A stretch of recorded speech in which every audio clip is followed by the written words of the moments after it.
İnsan Hakları Cemiyeti olarak biz daima haktan yana bir duruş sergiliyoruz. Dolayısıyla bakıyorsunuz bir yanda bu sürekli nafaka meselesi, diğer yanda Birleşmiş Milletler çocuk beyannamesi, bir yanında İstanbul Sözleşmesi kalktığı halde ondan ileri gelen yasaların hala yürürlükte olması, bunlar hepsi aile yapımıza hücum eden durumlardır.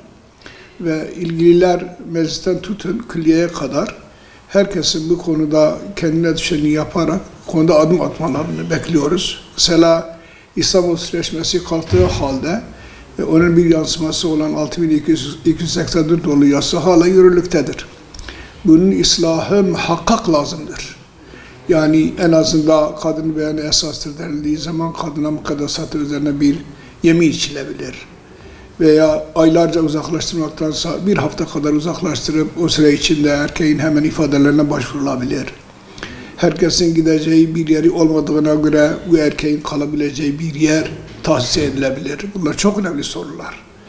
Biz bu sorunları ortadan kaldırmadığımız zaman cinnet ve cinayetler de maalesef kaçınılmaz oluyor. Asıl sebep bu tür şeylerden kaynaklanıyor. Bu sürekli nafaka meselesi, SEDAV'dan kalma, o da Birleşmiş Milletler'in bir sözleşmesi ve maalesef o sözleşmenin icabı bazen bir gün, bir ay, bir yıl her ne kadar evli kaldığı halde eğer kadın ayrıldıktan sonra ikinci bir resmi evlilik yapmamışsa nafaka vermeye devam ediliyor. Bu bir eksiklik, bu bir kabahat, bu da birçok soruna sebebiyet veriyor. Hatta ahlak dışı durumların meydana gelmesine de vesile oluyor, duyuyoruz maalesef.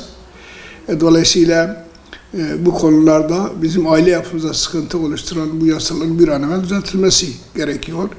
Yine Lanzarote diye bilinen ve çocuk hakları evrensel beyanname olarak bilinen bakıyorsunuz dandik gerekçelerle çocuk ailesinden alınabiliyor. Başka yönlendirmeler yapılabiliyor.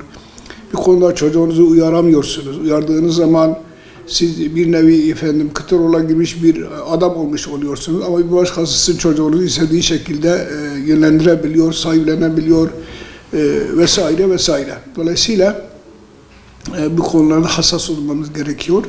Ve uluslararası sözleşmeler dediğimiz bu alafranga sözleşmelerle maalesef biz hayatımızı zehirli hale getiriyoruz.